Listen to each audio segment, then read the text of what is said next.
Dear friends of Stoic Institute, today I want to talk to you about a topic that is often a bit uncomfortable to discuss, but it is fundamental for our well-being as we age: erectile dysfunction. I know it can be a source of shame for many, but my goal is to provide you with the tools and information you need to understand and face this challenge with as much peace of mind as possible. What I am going to share today is specifically intended for those who have already surpassed 50 years of age, those who may have noticed certain changes in their intimate lives and are looking for ways to continue enjoying this essential part of our lives. We will address this topic with the respect it deserves, backed by serious studies and data that have been carefully researched by reputable medical professionals and psychologists. Intimacy doesn't have to fade with age with proper care. It can remain alive and meaningful as we grow older. It's natural for our bodies to experience changes, some more visible than others. Erectile dysfunction is one of those conditions that affects many men in their maturity. In general terms, it is estimated that about half of men over 50 experience some degree of difficulty in maintaining a firm and lasting erection. This is not a condemnation or something to be ashamed of. In most cases, it is simply a natural part of the aging process, caused by a series of physical and psychological factors. To better understand what is happening, let's start with the basics. Erectile function is closely linked to blood circulation over time. Our arteries may become less flexible or widen due to plaque buildup, making it more difficult for blood to flow properly. Since an erection largely depends on blood flow, any condition affecting the blood vessels can have an impact. This is particularly relevant for those who suffer from conditions like hypertension, high cholesterol, or diabetes, conditions that become more common with age. For example, recent studies have shown that men with hypertension are up to 70% more likely to develop erectile dysfunction compared to those with normal blood pressure. The same applies to diabetes. Diabetic men are twice as likely to experience erectile problems compared to men without this condition. Another important factor is the role of hormones. Testosterone, which is a key hormone for male sexual function, tends to decrease as men age. However, not all men experience a significant drop in testosterone levels, but those who do may notice a decrease in sexual desire and sometimes greater difficulty responding to sexual stimuli. It's crucial to remember that desire is not simply a physical matter, it is also psychological and emotional, so these changes can influence more than one aspect of intimate life. However, we cannot overlook the psychological component of erectile dysfunction. This is where stress, anxiety, and depression play a significant role. Performance anxiety, the constant fear of not measuring up, can become a mental trap when a man starts worrying excessively about failing during intimacy. His anxiety increases, which in turn makes it more likely to happen. Unfortunately, this cycle feeds itself. Social expectations also influence this issue.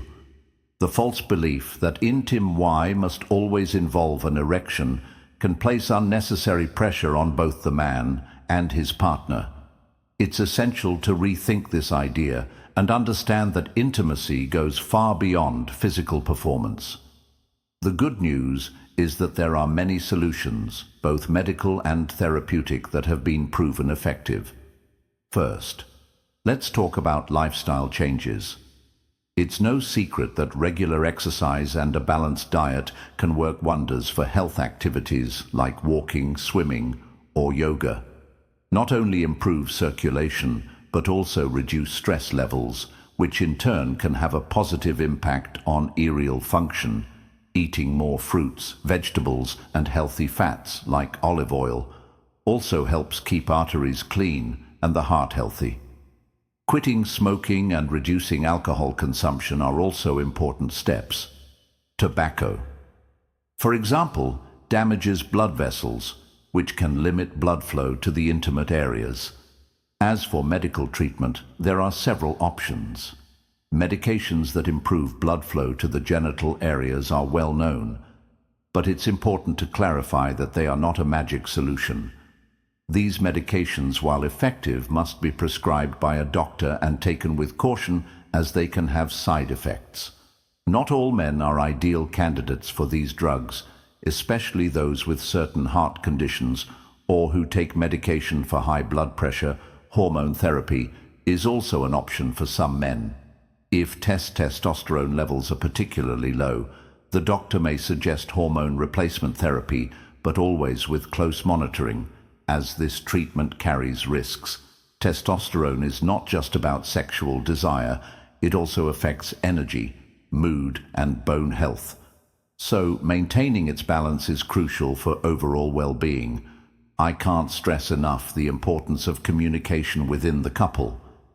Sometimes the pressure to perform during intimacy can affect both the man and his partner. The key is to be open, talk about what each person feels, what worries them, and what they both expect from their intimate relationship. It's important to remember that sexual satisfaction is not measured only by frequency or duration, but by emotional connection and shared pleasure. Intimacy and maturity can be as rich and meaningful as it was in youth, although perhaps in a different way. Caresses, tenderness, gestures of love, and mutual understanding are just as important as any other type of intimate interaction for those who prefer a more natural approach. There are also devices like vacuum pumps that can help improve the body's response without the need for medication. These devices work by creating a vacuum around the intimate areas, increasing blood flow and facilitating intererection. While it may not be the most glamorous option, many couples find it to be an effective solution, especially when other methods don't work or are recommended.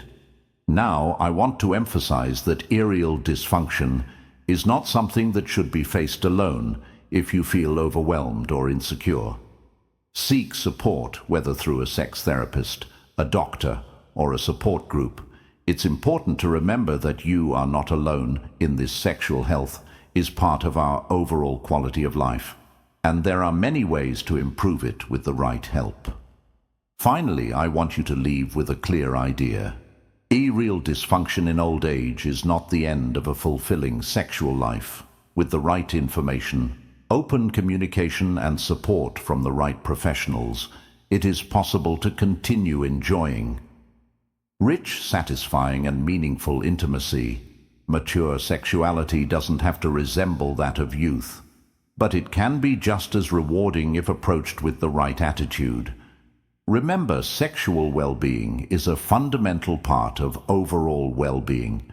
Don't underestimate the importance of taking care of yourself, both physically and emotionally. And as always, here at Sabia Ves Sexuality and Health, we are here to help you navigate these topics with respect and knowledge.